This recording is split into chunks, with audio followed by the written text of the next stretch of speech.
Napakayabang yan. Yung ano yan, walang pinapakinggan yung kagaya ng ginagawa niyan. Itinutuloy niya pa rin yung yabang niya na yan. Nabubuhay yung boss sa sarili niyang mundo, yung world of fantasy. Ganyan yan. Doon sa amin sa Kailokan One, boss, merong kwento yan na magsasalba ng kahirapan ng Pilipinas. May magsasalba na bata na itinago. Yes, boss, na anak ni Apo Lakay. Okay. Siya ang nagpanggap ng spiritual Wonder Boy na anak. Yeah! And then, nagpanggap pa yan na siya ang chairman ng Marcos Foundation. Sa akin lang niya ibinigay, boss, yung sulat na yan. Sa akin lang. Kasi ang laki na nabubudol niya sa akin eh. Tapos, ang kwento pa niyan sa akin, sa sobrang yaman niya, meron siyang bangko dito sa Amerika ng 95, pinakamalaking, 95 branches dito. A year before na pinanganak yan, nabuo, pumunta ng Belgium. Si Apo Lakay at saka si Doña Remy. Diyos ko po. Ayan ang kwento niya. So si Doña Remy ay ibinahay ni Apo Lakay sa Belgium, Yes. right? And then? And then, December 28, pumunta sila sa Belgium. Doon nabuo si Norman sa Belgium. Ano to? Mayaman ba si Nanang Remy? Sabi niya sobrang yaman daw. Ang dami daw ekta-ektarya lupa. Totoo kaya yun? Boss, kwento lang ni Norman yun. Ang totoo na niyan, boss, na-search na ng mga tropa yan, nakikisaka. Sabihin natin, boss, na sa 100% na bigay nyo, ilang porsyento ang naibibigay niya? Para sa akin, boss, pag malaki na yung 25%. Oh my God! So, kunwari, 1,250,000 lang ang nabibigay niya. The rest, saan pumupunta yun, boss? Pumupunta sa kanya. Pumupunta sa kanya yan. Alam na alam namin yung ugali mo at kilalang kilala kita, men. Hindi ka totoong mayaman, hindi ka totoong matulungin. Napakahayop mo, napakademonyo mo, pare. Pero sana pag natauhan ka man, huli na yan. Alam namin kung sino ka, lalong-lalo ako, kilalang kilala kita.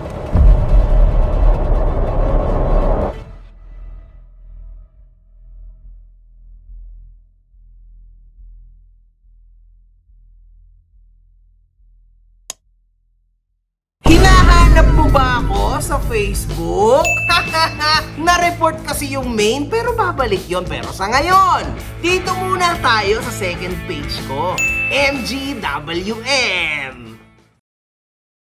So what's up sa mga kahombre ko dyan? Makagago, what's up na naman nga pala to. At ito mga kahombre ko, tonight, lalabas na rin po ang isa sa malulupit din na naging vlogger po. At ito po ang ex-president, mga kahombre ko, ng FFCI Amerika. Isa po ito sa mga nabanggit na pangalan ni The Kings at ng ating kaibigan na si Mac Pablo, mga kahombre ko. Eto na po, napakatindi po ng mga revelasyon na gagawin ng presidente po na ito ng foundation kuno na binuo nitong si Norman Gusgusin, mga kahombre ko. Tandaan, ex-president po ito ng FFCI Amerika. Andito na po, kasama na po natin, Nasukir California TV. Eto na po siya, mga kahombre ko, kasama natin. Boss Nasukir, maraming salamat sa iyong pagtanggap sa paanyaya ko sa iyo na pumunta ka dito at ikaw ay magsalita sa aking YouTube channel. My pleasure, boss. Salamat din, boss. Boss Nasukir, question.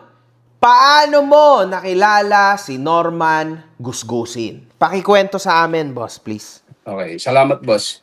Si Norman Mangusin, nakita ko yan sa yung unang pagkakilala ko talaga niyan.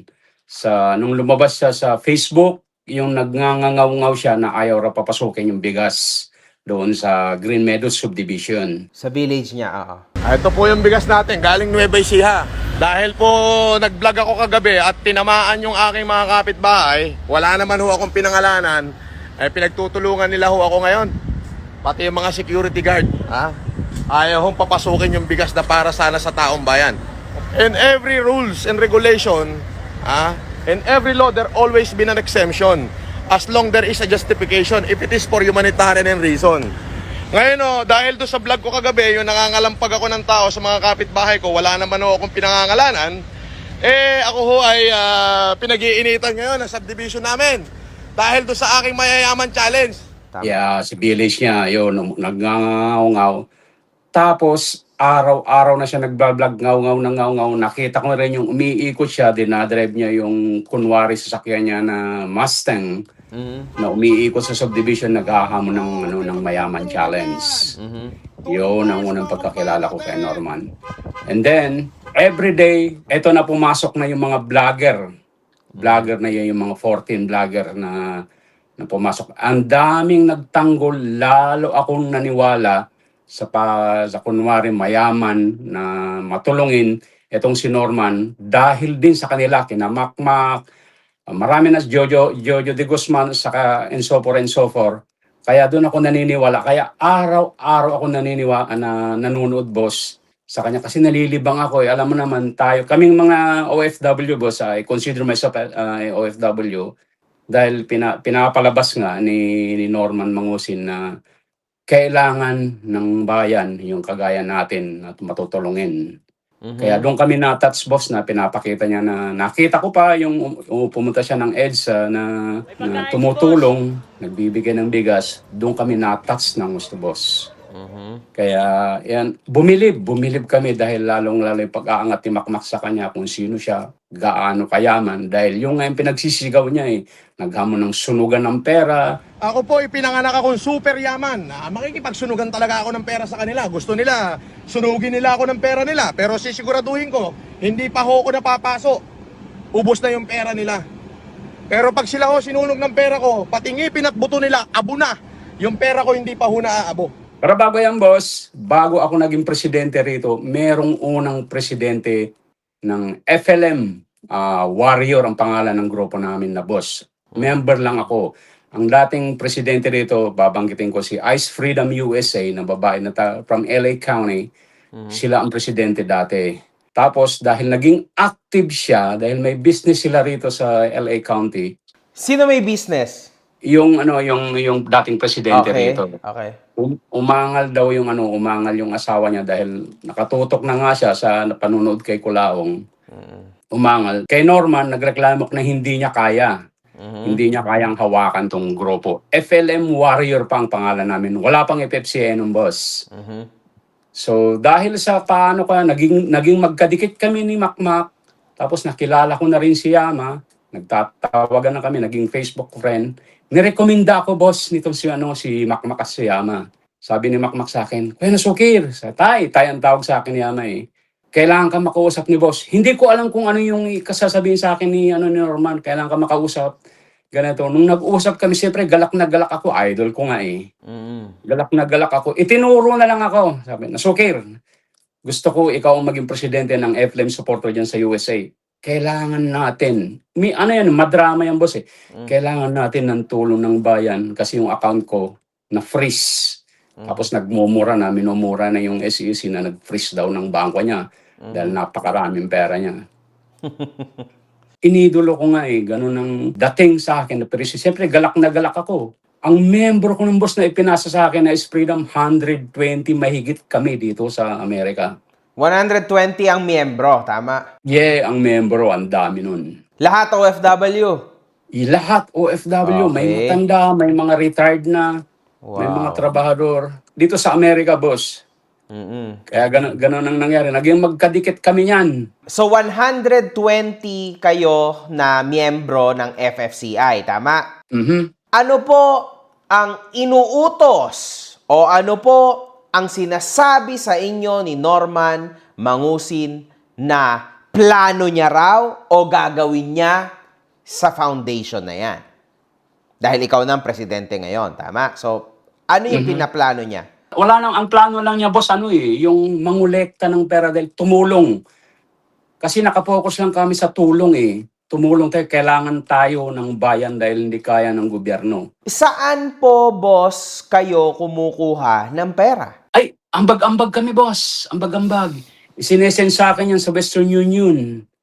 Yes! Okay, shit. So, ambag-ambag kayong 120 na tao, tama? Yes. Oh my God. Sabihan nyo na kami, magkano yung pinakauna, tas paano nangyari yon at saan yun nakarating? Ang una dyan, sabihin na natin, mga siyempre, konti pa lang yan, mga 7,000 ang umpisa dyan. $7,000. Wow! Konti ba yon? Yes. Napakahirap maging OFW mga ka-hombre ko. Lalong-lalo na yung pagpapadala ng pera sa ating bansa. Alam naman nating lahat na hard-earned money, lahat ng pera na pinapadala ng mga OFW. Gagastos ka pa ba naman ng extra sa mga naglalaking transaksyon ng mga application at physical stores? Siyempre hindi. Kaya dito ka na sa TapTap Zen. Mga kahombre ko, sobrang nakakatuwa tong app na to. Dahil bukod sa napakatinding exchange rates nito, zero fees pa pagdating sa pagpapadala mo sa bangko at mobile wallets tulad ng GCash at Maya. 95% ng mga transaction ay dumadating agad just within 5 minutes. Napakasulit talaga nito mga kahombre ko. Now, kung gusto mo mapadali ang buhay mo tulad ng mga sinabi ko, i-download mo na ang TapTap Send. After mong i-download ito, mag-sign up ka na. Pero syempre mga kahombre ko, huwag mong kakalimutan ang promo code ko na makagago nang magkaroon ka ng extra $20. Totoo yun, $20 sa ipapadala mo sa una mong deposit. Ano pa ang inihintay mo, kahombre ko? I-tap-tap send mo na yan.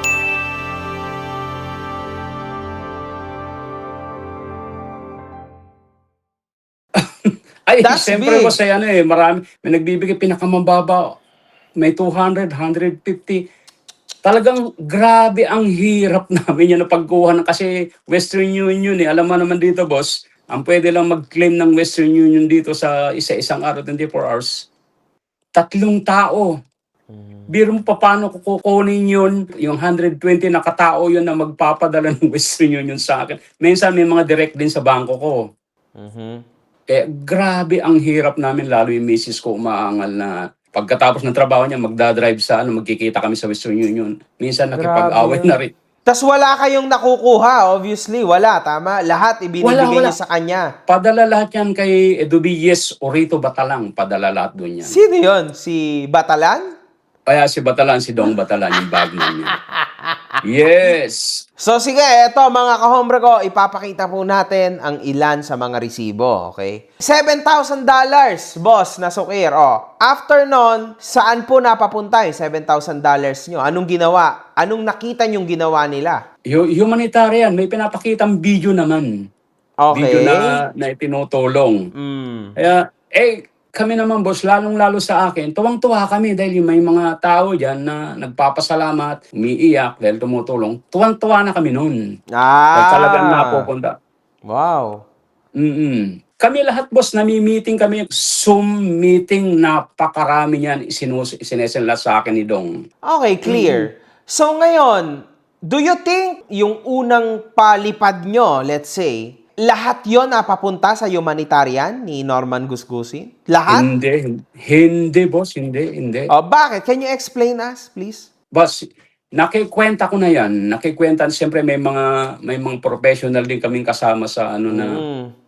Tinatanong ko boss yung mga all worldwide president o inaano nila yung magkano na ipadala. Tapos pinapakita niya yung itulong na parang bigas-bigas.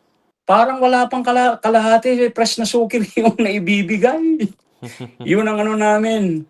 Sabi, yung bigas, parang yun nga yung kwento ni The King. May pipicture lang siyang bigas na nakatambak lang ng parang mataas, pero yung sa likod ng bakante. Yun ang... Grabe. Oo, maano talaga si Kulaong. Okay, pero still, naloko niya pa rin kayo. Paulit-ulit, tama? Naloko niya kami, talagang naloko kami niyan. Okay, let's move forward. Kwento pa kayo, boss. Sige. Okay. Sa pangalawang pagkakataon. Kung nakikita nyo na yung sa edit, andyan lahat yung Zoom meeting, binibigay lahat ni Dong yan. Lahat ng Zoom meeting, may mga title yan kung ano yung pag-uusapan. Meron pa yung meeting, kakausapin daw namin yung abogado niya, yung Poblador and Associates. Abogado na sokir, matilpit, malupit na kausapin natin ito na mag-i-explain na ilalabas na ako. Yung ilalabas, maraming ilalabas yan. Pero hindi namin nakausap yung abogado na yun. Kasi busy raw, na-cancel yung meeting. Ganyan manloko, boss. Kumbaga, pinapakita niya na may malakas siyang connection sa inyo, tama? Yes, may malakas Nasa na loob ba connection. siya nito? Nasa loob siya Nasa ng loob pa kulungan? siya, boss. Yung mga video na ni Norman na mga yung may utang si Senador Pacquiao, may 7.1 billion na utang. Kami ang kausap noon. Ah, Oo. grabe. Ito si Manny Pacquiao, napag-ahalatang nagiging trapo na. Sinabihan ko nga si Johnny, ikaw, wag mong ididikit sa pangalan ko yan. Kung magpo-post ka, na lang, wag mong pa-share sa FLM family yan. Ginano mo si Johnny. Alam mo may utang sa akin yan hindi pa nagbabayad eh. $30 million ang utang sa amin yan. 30,200,000 US dollar. 2018 yun. That would be 1,700,000,000. Pinromote niya mag-isa na nangutang siya sa amin. Complete, nakademanda yan. Lalapasan na nga ng warrant yan eh. Ginamit na yung pagka-senador eh. Nakalabas na yung huhulihin na yan na sukir. Si Manny huhulihin na yan. Nakalabas na yung warrant niyan. Ganyan ang kayabang yung lokong yan. So, paulit-ulit na pala siya, no? Normal lang pala sa bunganga niya yung mga warrant, gento, kukulong kita, tama? Napakayabang yan. Yung ano yan, walang pinapakinggan yung kagaya ng ginagawa niyan. Itinutuloy niya pa rin yung yabang niya na yan. Nabubuhay yan, boss, sa sarili niyang mundo. Yung world of fantasy. Ganyan yan. Eto ang ano niya, dahil marami siyang nabubudol sa akin sa grupo ko, tumatawag sa akin na dalawa kami. Ang kwento niyan, boss, siya ang nagpanggap ng SWB, kung alam yung SWB, ng Spiritual Wonder Boy. Hindi ko alam yun. Ano yun? Yeah. Doon sa amin sa Kailocan One, boss, merong kwento yan na magsasalba ng kahirapan ng Pilipinas. May magsasalba na bata na itinago. Yes, boss, na anak ni Apo Lakay. Okay. Siya ang nagpanggap ng Spiritual Wonder Boy na anak. Yeah! So, spiritual wonder boy pala to. Yes. Siya yung itinago na bata noon ni Apo Lakay na anak niya na magsasalba ng kahirapan ng Pilipinas. Siya yun. And you believe that? Yes, boss. Naniwala ako. Kasi Grabe. doon sa...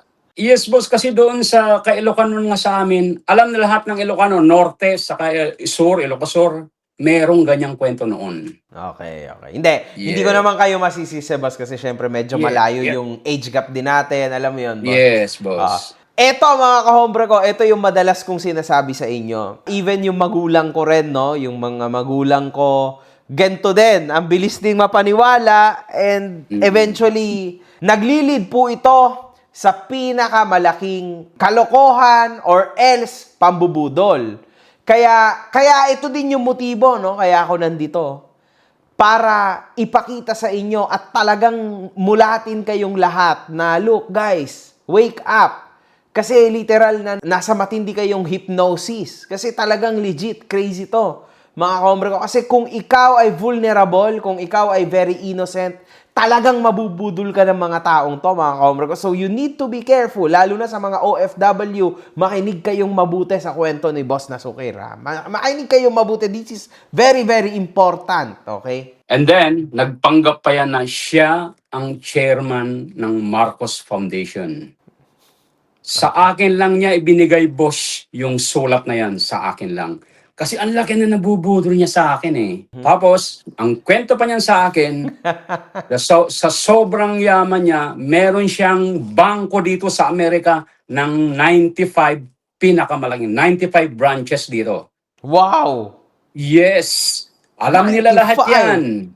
Yes, 95. Yung nanggagaling kasi may nagtatanong, ako tinanong ko rin, saan ba nanggagaling, boss, yung pinang-humanitaryo mo, yung milyon-milyon? Eto ang kwento totoo niyan. Yung 95 branches na bangko, interest rate lang ang itinutulong niya.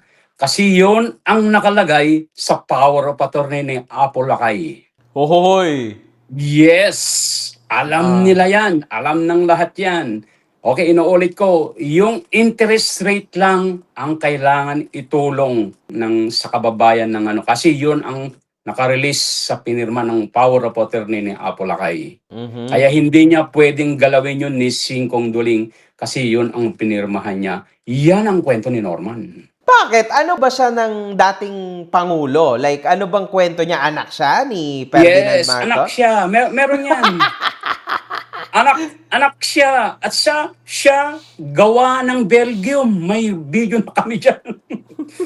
Yes, gawa na. Kapatid ko si Coco. Pero ang pumirma ng birth certificate ko si Pacifico Edwin Marcos. December 22, 1978.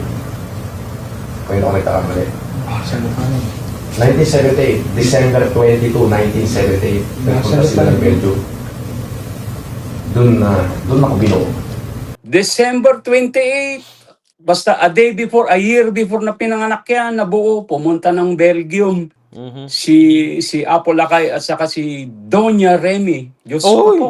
Ayan ang kwento niya. So, si Doña Remy ay ibinahay ni Apo Lakay sa Belgium, Yes. right? And then, And then, December 28, pumunta sila sa Belgium. Doon nabuo si Norman sa Belgium. so in short, ano siya? Meron siyang Belgian passport at meron siyang Filipino passport. Ganun ba yun? Yeah. Oy, Hindi ko alam, European boss, din kung pala may- siya. Tindi. Yeah. Ang galing ng ano yan. Kaya nung ano yan, may nagtanong, bakit ang nakalagay sa birth certificate mo, si Pacifico, may nagtanong doon. Kaya si Pacifico ang pumirma ng birth certificate niya kasi ayaw niyang masira yung first family. Yun daw ang usapan nila ni Doña Remy, ni Apo Lakay. Hoy, Doña Remy. Yeah. Meron akong question sa'yo. Itong pangalang Doña Remy, Nanang Remy, sa internet, no, lumalabas sa kung saan saang page yung muka ng nanay nitong tao na ito, no? Sino ba talaga to? Ano ba talaga to? Is there any legitimacy na nagkaroon na relasyon si Dr. Pacifico at ngayon naman si Apo Lakay naman nagkaroon ng relasyon dito kay Nanang Remy? Is this real? Wala, boss. Wala. Ano to? Mayaman ba si Nanang Remy? Sabi niya sobrang yaman daw. Ang dami daw ekta-ektarya lupa. Totoo kaya yun? Boss, kwento lang ni Norman yun. Ang totoo na niyan, boss, na-search na ng mga tropa yan, nakikisaka. Kawawa naman. Yung pamilya Yes, niya. kawawa. Mahirap lang, ganon. Mababa lang. Mahirap. Nakita nyo naman yung itsura, boss, yung video niya nung nadulas sa putik, nasayang na mabasag yung itlog. Tawa kami ng tawa ron si Nanang Remy. Meron kasing mga tao, boss na sukir, no? Ito ay hindi clear sa maraming tao. Kasi parang feeling nila na binubuli online yung nanay, which yung matanda, no? Bakit? Hindi ko rin maintindihan kung bakit ganon. Ano bang nagawa nito sa kay Norman Gusgusin? Meron ba siyang particular na line dito sa buhay niya? Boss, kasi yung lumabas na audio leak nila, pag-uusap nila ni Yama, sinabi rin ni Nanang Remy na naanakan siya ni Dr. Pacifico eh. Sinabi niya mismo. At ang bunga, si Norman. Ganito yan. Kwento ko na sa'yo, aking na. Apo. Kasi yung mga ngayon na bata pa ako, Apo. masamda na si mga 50 ang mahigit sa yun. Opo. Nagkaroon sa inyo. Sa Maynila, tatrabaho, ang mundo naman maliit na, hindi nato dyan, no? Yes po. Nagkakilala kami doon. Apo. O, Apo. mga panahon na yun, bata pa ako. Apo. Siyempre, iniisip ko yun, kasi minsan pag umibig ka, wala namang doon sa edad. Eh. Totoo po. Totoo po. Ngayon, yun na, kasi nung buntis ako ng mga trip, Opo. hindi naman niya ako pwedeng pakasalan kasi Yes po. tawas yan. Yes po. Opo. O, Naiintindihan ko po. Ngayon, nung panahon na mga 3 months in Tiento, meron naman talagang lumiligaw sa akin na mahal ako. Oo. Yun nga, Oo. pinagtuhanan ko ng edad ng pangalan niya. Opo. Inako naman siya. Opo. Opo. Ayan, Norman Mangusin, ang pinanganak ko. Opo. Pero nung 17 na siya, Opo. pinento ko yung totoong pagkatao niya. Opo. Hanap niya yung tapos, yung nakita niya doon, si Magan, Fortuna, baby ba? Hindi ko Opo. ng kwento ko dahil hindi naman kami Yes po. Yes po. Opo. tinilala naman siya, tinanggap. Opo. Kaya mula noon, Opo. mga 1997, ginamit niya yung pangalan, Opo. Francis Leo Matos, akong nagbigay. Opo. Opo. Ayun na rin na ginamit siya sa passport niya. Opo. Hanggang ngayon, Opo. yung pangalan, hinatan. Lumabang pa kayo ng senador, hindi lang natuloy dahil tinestiningan yun. Mm. Kaya nagkanda iba-iba yung kwento ni Norman as ni Nanang Remy na napaka-imposible. At saka isa pa, kung totoo man, pangalawang anak si Norman. May asawa si Aling Remy. Bakit ganun? Noong panahon na yun, napaka-amahinhin ng mga Ilocanang babae, boss eh. Walang ganun na magpapaanak ka sa ibang tao. Kaya malabong mangyari. Okay, clear. So let's move forward. Yung nga boss, kada padala ng Zoom meeting ng link ni Dong, walang ibang sinasabi yan si Norman, kundi humanitarian. Puro humanitarian, boss. Hindi man lang nangungumusta yan ko. Kumusta kayo dyan? Kumusta kayo dyan? Basta magaling magdrama yan, boss eh. Kung ano yan. Napanood nyo ba yung, halimbawa may konting sakuna dyan. Halimbawa yung sunog sa Montalban ba yun? May sunog. Samor may sunog dyan eh. May sakuna. Yan ang laging ino-open niya. Magdradrama yan. Kakaawa naman yung mga tao. Kailangan, mumurahin na naman yung SEC. Kung hindi lang na-press yung account ko, kailangan ko kayo. Hindi ko sana kailangan ng donation nyo eh. Ganyan lagi ang bukang bibig ni Norman. Kaya kami naman, sobrang hanga namin sa kanya. Kaya nagbibigay kami ng tulong kasi may pinapakita naman ng mga nabibigyan. Pero konti lang, paulit-ulit lang yung video na na Sabihin natin, tinitindi. boss, na sa 100% na bigay nyo, ilang porsyento ang naibibigay niya? Para sa akin, boss, pag malaki na yung 25% Oh na my binibigay. God. So, kunwari, Yes. 1,250,000 lang ang nabibigay niya. The rest, Yes. saan pumupunta yon, boss? Pumupunta sa kanya. Pumupunta sa kanya yan. Kaya sabi ko, yung special, totoo yung niya na may sarili siyang kwarto. Nabibigyan siya ng sariling telepono. Pera namin lahat yan, boss. Oh my God. Pampasweldo niya sa mga tao. Ang lalaki ng sweldo ng mga tauhan yan. Magkano? May idea ka ba? Yeah, si Yama, ang pagkakaalam ko dyan, 30,000. Si Limor, 20,000. Si Dong, yung anak niya. Si Dong, malaking sweldo ni Dong. May sasakyan pa yan. Yung anak niya, si Benok, si Bonbon. Maraming babataan yan. Grabe. Yung upa niya sa bahay, kami ang nagbabayad yan. Hindi ka makakatanggi, Norman. Oh my God. Ang sarap ng buhay niya, boss. Wow. Kami ang nagpapakain sa buong tauhan yan. At sinabi ni Kulaong yan nung lumabas. Nung lumabas yan, wala lang. Ang sabi niya, salamat kayo lahat sa supporter. Tumulong sa inyo dahil nung nasa loob ako, wala akong magawa. Inamin ni Kulaong yan na kami ang nagbuhay sa mga tauhan niya at nagpasweldo. Shit. Boss, Yes, ilang buwan yung ginawa to? Itong Oh, kalokohan na boss. to. May almost 3 years ako na humawak ng FF. Yes. Magkano more or less ang na-up nyo dyan? At magkano more or less ang naibigay nyo, napadala nyo? Kasi meron kang idea dyan. Hindi bababa ng hindi bababa ng, sabihin natin 5 million. 5 milyong piso sa loob ng 3 taon. Yes. Ang inaano ko lang yan ng siguro almost 3 years kasi on and off ako dyan eh. Grabe, sa almost 3 years, nagkaroon sila ng 5 milyong piso sa inyo. And more Yes, or less, boss, magkano sa tingin mo lang ang nabigay doon na tulong? Yun nga boss, mga lang, 20% lang yun. Okay, so now, nandyan na tayo sa sitwasyon na yan. So, alam na namin, may idea na kami na galing pala sa mga bulsa nyo. Ito rin, napansin ko sa kanya, boss na Sukir, hindi siya nagbibigay ng credit sa inyo. Sa bawat pinamimigay niya. Tama ba? Hindi. Sa kanya lahat yun. Sabi niya, siya daw yan. Sa kanya yan galing and all. Di ba? No.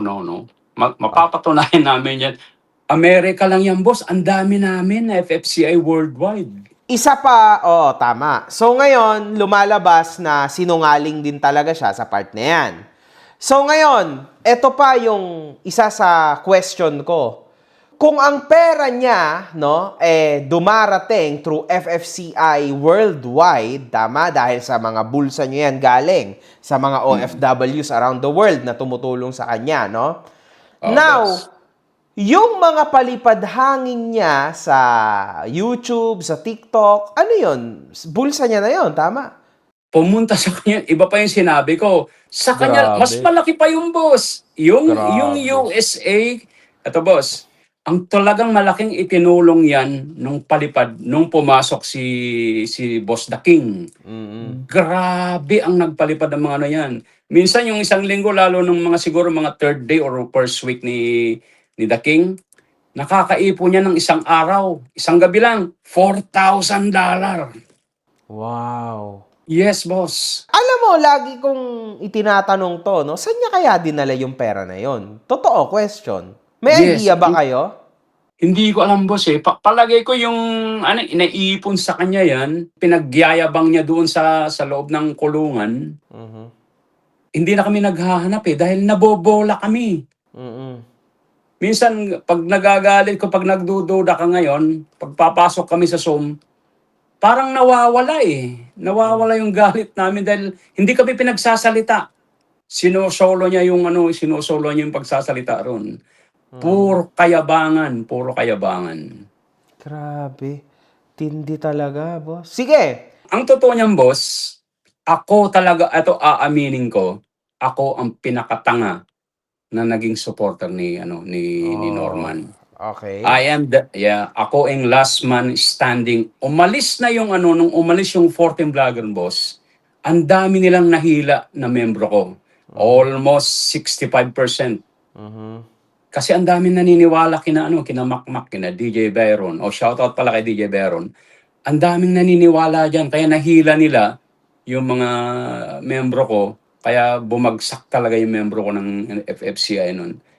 Pero eto ang malupit boss na talagang iniyakan ko na sumama ang loob ko kay Norman.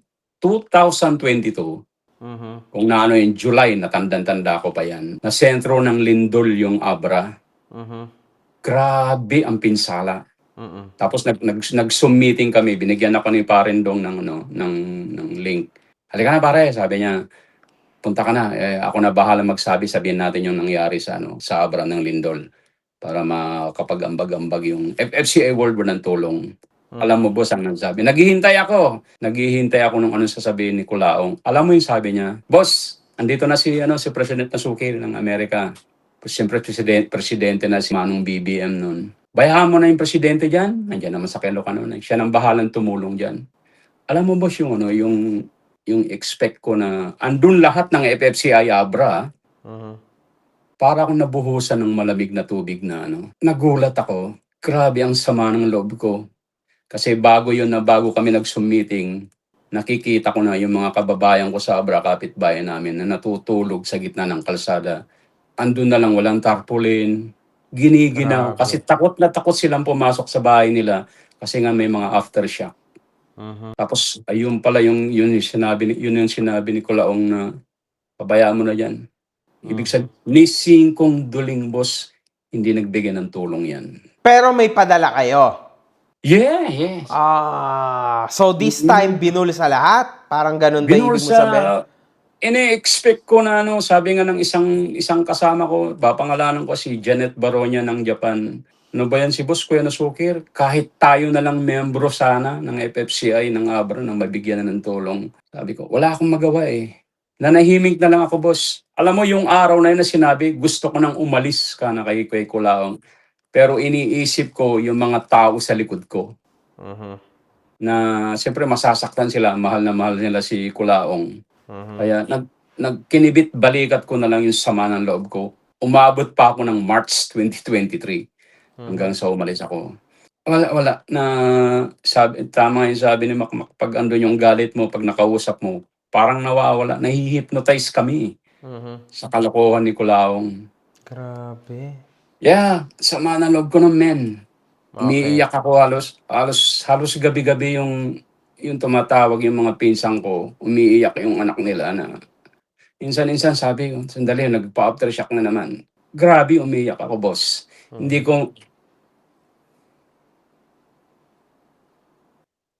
ko mapigilan yung luha ko na nakikita ko yung mga kababayan ko at saka yung mga kamag-anak ko na nagsisigawan doon. Yun ang pinakamasakit na nangyari sa akin na hindi man lang nag-care si Kulaong. Ang gusto ni Kulaong, kabig lang ng kabig yan. Pero yung sinasabi nilang tumutulong, wala. Hindi siya ganun. Grabe. Walang puso yan, boss. Walang puso yan. Kaya sana magising yung mga naniniwala pa dyan.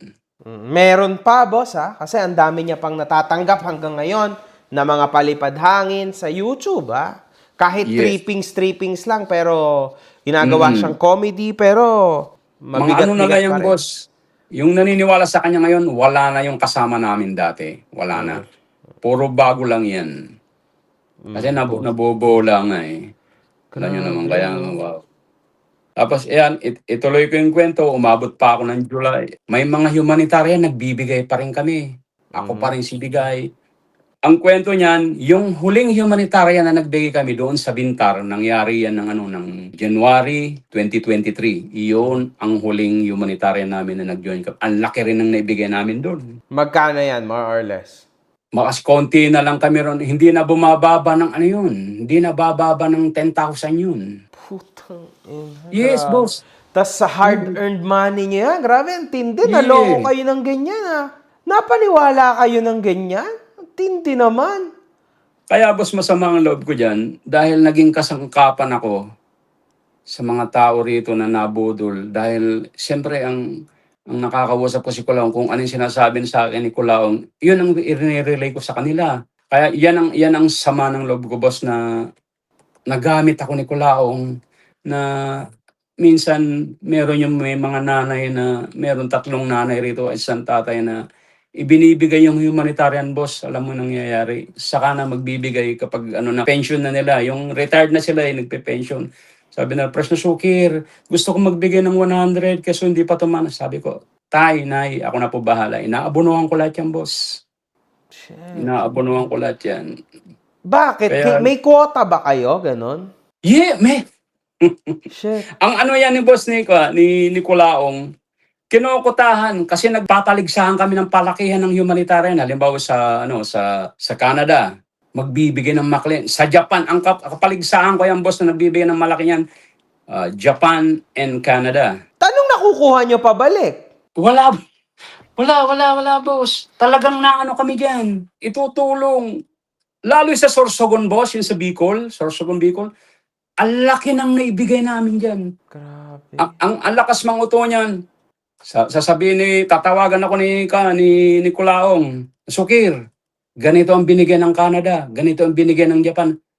Papayag ka ba na mas malaki yung bibigay niya yan? Ay, sa Amerika, Ilocao na pa naman tayo. Ganyan ang style ni Kulaong. Shit. Kuhang-kuha ka nun, boss. Oh, boss. At saka ito, boss, alam mo yung diskarte niyang makukuha kami? Kung magkano ibibigay mo na Sukir, dodoblehin ko. Yan ang buong bibigay ko.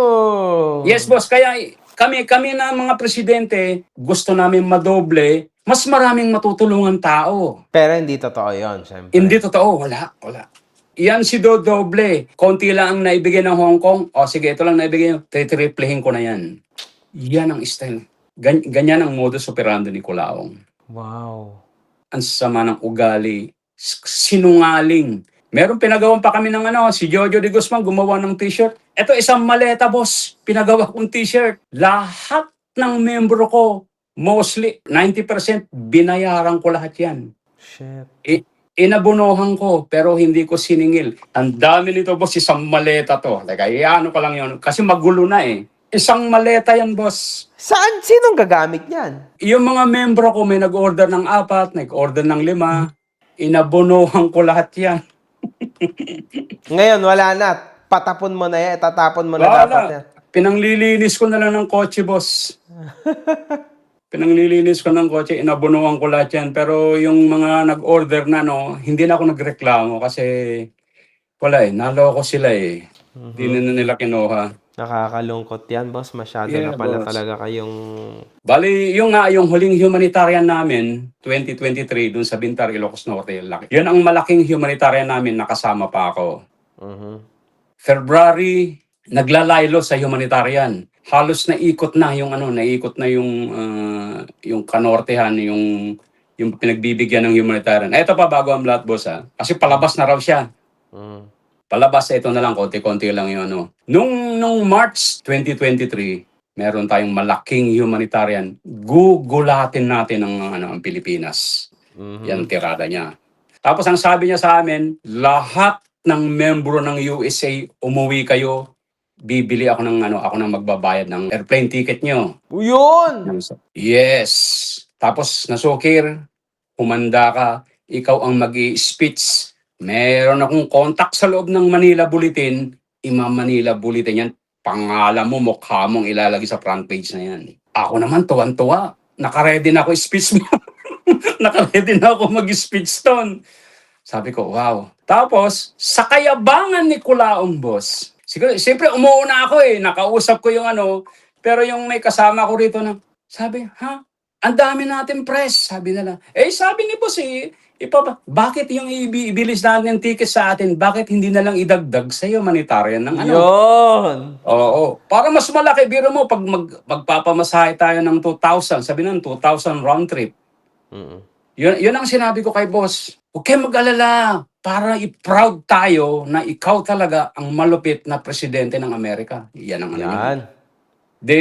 sa kayabangan kinaumagahan, boss, miniting kami. Lahat ng FFCI, Zoom, pumasok kami lahat. Etong sa sobrang kayabangan ni Kulaong, boss, nadulas siya. Sabi niya, Sukir, makinig kayong lahat. Ang galing ng abogado ko, sabi niya. Yung isang abogado ko dyan sa Boston, Massachusetts, yung bangko dyan, nakapag-withdraw ako ng napakalaking pera. Nako! Oo, boss. Talagang gaano kalaki, boss? Malaki, sobrang laki. Kaya magugulat. Baka buong mundo magugulat ang humanitarian sa Parañaque. Diyan ang kolekta ko. Marami rin nagbigay. Malaki talaga. Mahigit 500,000 sana ibibigay namin dyan. Mhm. Pero konti Grabe. na lang kami nun, ha? Ah. Diyan Na-excite kasi kayo, kumbaga. konti na lang kami natira dahil kinuha ng Putin Di ang nangyayari, miniting ko sila. Sabi ko sa Vice President hanggang sa pababa. Sabi ni boss, maraming nakuha, narinig nyo naman. Bakit pa natin ibigay na lang natin sa susunod na humanitarian? Mhm.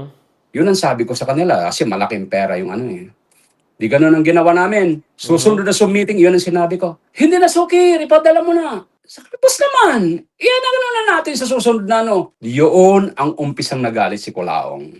Pero yung pera namin handa. Sabi mo, aanin mo lang may yung wala pang 1,000,000 kasi konti na nga lang. Hindi, ipadala mo na. Ipadala mo na. Ipinahawak namin sa Vice President ko yung pera. Ang nangyari, tawag ng tawag sa Vice President, padaling araw dito, sabi ko, huwag mo ipapadala yan. Kasi talagang magagalit kami sa kanya. Yun ang umpisang binasa ko ni Kulaong. Pinahiya ako doon sa kubo ang tawag namin sa mansion nila, na binudol ko raw yung pera. Ah. Yes. Pero bakit ayaw mo siyang ipadala? Kasi kulang pa. Hindi, sabi ko lang, meron siya nakuhang pera na napakalaki dito Hindi niya alam, yung sinabi niyang bangko dito sa Boston, Massachusetts, taga ron yung treasurer ko.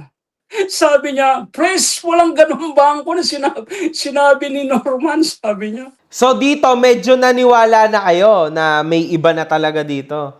Sabi ko, iba to. Sabi ko, ba't pa tayo magbibigay? Napakalaki, ang galing talaga ng abogado ko, sabi niya. Sa sobrang kayabangan ng gago, kahit ikaw, boss, may malaki nakuha si boss, ba't pa tayo magbibigay? Susunod na lang. Exactly. Bakit? Di ba? Yeah, bakit? At saka, yun nga, tama yung sabi ng isang kasama ko, papamasahihan tayo, ilan tayo? Megit 20 pa tayo no pag 2,000. Hindi, ang laking pera, hindi, idagdag na lang sa humanitarian. Mhm. Kaya yung nangyari, doon ako, ginawa na ako ng show cause order ni Dong Batalan. Andiyon lahat, binigay ko na lahat. Tinanggal na ako. Pero noong boss, dahil nagtampo na ako, hindi na ako nag-attend ng meeting, doon niya ako binigyan ng ikaw ang hahawak na sukir ng sulat na yun, pinapirma niya sa attorney na. Pinirmahan niya pala ng FLM International Supporter. Ikaw ang hahawak. Kasi si Dong, hindi ko nagugustuhan ang ginagawa. Siya ang hahawak ng FFCI. Isip-isip ko, boss, tarantadong to, dalawang kabig. Dalawang kabig ang gagawin niya. Sabi ko, yeah. Doon ako talagang binas. Minura ako ni Kulaong. Anong pinagsasabi sa'yo, boss? Sabi niya, budol yan sinasuki. Kinuha yung sabi niya. Budol yan, huwag kayong magtitiwala dyan. Mula ngayon, huwag nyo nang gagamitin yung FLM. Ginagamit lang yung pangalan ko, pero wala siyang napakita na pruweba na nang bubudol ako. Yung mga t-shirt, andito lahat, pinagbintangan din ako, binudol ko raw. Kung binudol ko, di sana hindi ko binili ng t-shirt. Yeah. Andun lahat yan. Mula noon, yun ang pag-alis ko na kay Kulaong hanggang ngayon. Kaya nung sinasabi niya, siyempre bilang ganti, napapahiya ako. Ang dami yung supporter eh. Doon ko siya minumura. Minura ko na talaga yan. Halos araw-araw nag-vlog ako, minumura ko yan. Kilala ko yan, boss. Walang pera yan si Kulaong. Wala. Wala. Hanggang Wala. ngayon, walang-wala. Halatang halata eh. Wala talaga. Wala halata. Do you think yung ginawa namin na to, ewan ko lang kung nakikiisa ka sa amin ngayon, no? Pero itong ginagawa ba natin na to, do you think ay literal na naaapektuhan na yung kanyang negosyo online na ginagawa? Boss, malaki ang apekto. Hindi kita inaangat, boss. Maraming salamat, boss. Andiyan ka. Alam mo, boss, nung lumabas ka, na-remind sa akin yung naging presidente ng Hong Kong, Singapore, at sa Spain na pagtatawag sa akin na binabas sila ni Kulaong na pinipwersi silang magbigay ng pera. Doon nagre-reminisce yung na wala akong naitulong, wala akong masabi sa kanila kung paano ko ipapaliwanag kay Kulaong. Dahil pinipwersa sila, boss, ng lalo yung Hong Kong. Pero man yung Hong Kong OFW papers na magbigay ng tig sa 10 sako isang tao. Tig 5 sako, dodoblehin ko para maraming matulungan. Magkano lang naman ang sweldo nila, boss? Doon nadudurog yung puso ko. At eto pa, yung FFCI Dubai, si Mr. Tambelino, pinipwersa niya yung mga membro niya na magbigay ng $50 member. Tapos ipadala kay Kulaong. Shit. Grabe yan, boss. Kaya umalis siya ba at sabi, tay, ganito, tumawag na naman si boss, ganito. Muntik niyang nadali si Ate Eving Galos na Texas. Alam niyan, tinawagan ni boss yan, ni Kulaong. Mayroon siyang nakukuhang malaking pera raw dito sa bangko niya dahil hindi daw may release yung pera niya. Yes! Eto! Tumawag si Ate Eving Galos sa akin, sa kuya, Kuya Sukir, ganito, tumawag sa pinagde-deposit si Ate Eving Galos ng 2 million pesos. Wow. Para mag-joint account sila, para yung pera doon i-deposit yung gusto niyang kunin na pera dito sa Amerika. Doon umalis si Ate Eving Galos. I think that was 2022. Kasi kumbaga napilitan na kasi parang may something na different na dito, tama? Yes. Halatang halata na. Halatang halata. Tapos may mansion diyan si Ate Eving Galos diyan sa Pilipinas. Gustong kunin ng Kulaong na doon sila tumira. Yayabang. Doon magpayabang, yeah. Hindi ibinigay. Hindi. Doon na siya umalis. Pinaliwanag sa akin ni Ate Eving. Pero ewan ko, talagang na-hypnotize talaga ni Kulaong. Hindi pa rin. Sabi ko na lang, sige, mag-observe ako, Ate Eving, ako. Ganun.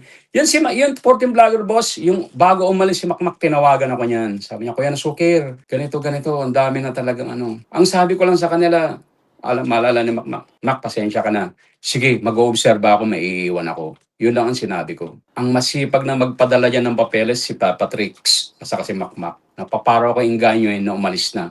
Pero super tanga talaga ako eh. Pero ito, boss, syempre matagal ka nang may experience sa tao na ito. Anong nakikita mo sa mukha niya ngayon? Seryoso. Is this a defeated man? Or... Oh! Boss, yan ang defeat. Dati yan, pag nai-stress, hindi nagsisigarilyo sa sa harap ng camera. May respeto pa, gumaganon pa yan eh. Pero ngayon, defeated man na yan. Okay. Hindi ganyan magsalita si Kulaong dati at kitang-kita nyo naman eh. Halos yung palang pinag-ano siya ng mga kung ano-anong pinapashoutout ng mga cartoons, binabasa eh. Exposed na siya, kumbaga. Yeah, Ayan na yung exposed totoong siya, tama. Ayan na yung Yes, totoong yan, siya. yan ang totoong siya. Yung panay-hit-hit ng sigarilyo, sabi nila, stress way na yan eh. Okay. Kaya, salamat boss, andito ka. Yung mga dating nagte-text sa akin na, uy, papanoorin niyo si makagago na naglalabanan sila. Kaya na-subscribe. Tuwan-tuwa ako, boss. Hindi ako palabanggit ng boss. Hindi ako palabanggit ng pangalan ng Diyos. Pero nung andiyan ka lumalaban, sana ito na.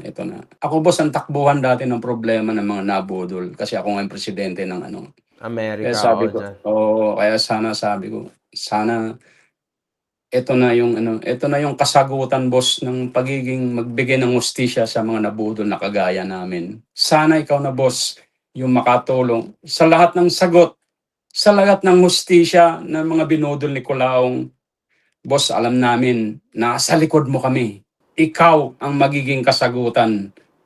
Naniniwala kami kasagutan sa hustisya sa mga lahat ng binudol ni Culaong. Boss, huwag ka mag-alala kasi actually ginagawa talaga namin, lalo na ng legal team ko, ang lahat ng possible. No? Talaga legit. Once na nagawa ko na yung bagay na inaasam-asam yung lahat, then boss. that will be our victory. For sure. Salamat, boss. Salamat. Pero sa ngayon, kailangan ko pa rin ang suporta nyong lahat. Kasi hindi siya magiging ganong kadaling laban dahil alam naman natin na merong due process sa Pilipinas. Mahaba-haba tong laban na ito pero sobrang lakas ng laban natin dito. Boss. Ayun talaga. So, alam niyo yan. Yeah. Siya lang yan. Nagkukunwari lang siya na ganyan. Pero he knows this too. Yes, He knows boss. this too. Alam namin yan. Yung nakita mo halos araw, three times si Day nagla-live. Stress na yan, boss. Tsaka kailangan niya talagang kumita. I see this. We see this Yes. every day na kailangan niyang kumita. Walang-wala na. Hindi na nga siya makapag-casino ngayon eh. Wala na. Wala, He's finished. naban na nga yan eh. Of course, Laban na. yeah. Ngayon, Boss Nasukir, meron akong tanong sa'yo. Yes, boss. Kung makakaharap mo si Norman Gusgusin ngayon, ayan, nanonood naman yan eh, dito sa camera na to. Oh. Ano ang gusto mong sabihin sa kanya? Norman Mangusin, ang sasabihin ko lang sa'yo, magpakatotoo ka, pare. Alam na alam namin yung ugali mo at kilala kita, men. Hindi ka totoong mayaman, hindi ka totoong matulungin. Napakahayop mo, napakademonyo mo, pare. Pero sana pag natauhan ka man, huli na yan. Alam namin kung sino ka, lalong-lalo ako, kilalang kilala kita. Wala kang ginawang, kung nung libre pa yung telepono mo, tawag ka sa akin na puro ka kalokohan, puro ka kayabangan. Kung magbabago ka man, hindi ko alam, Diyos na yung bahala sa'yo. Yung sinasabi mong kaso-kaso, kayabangan, wala kang kinakaso. Walang totoong kaso na lumalabas sa'yo. Wala yan. Noon pa yan. Nung bagong labas ka, ang sinabi mo, kakasuhan mo SEC na nag-freeze ng account mo, walang nangyari. Kakasuhan mo NBI, walang nangyari. Yung plano mo, paglabas mo, bibigyan mo ng tig 1 milyon. Lahat ng FLM supporter mo, bibigyan mo ng bahay, lahat. Walang nangyari. Baka kung pwede lang magmura dito, mumurahin kita eh.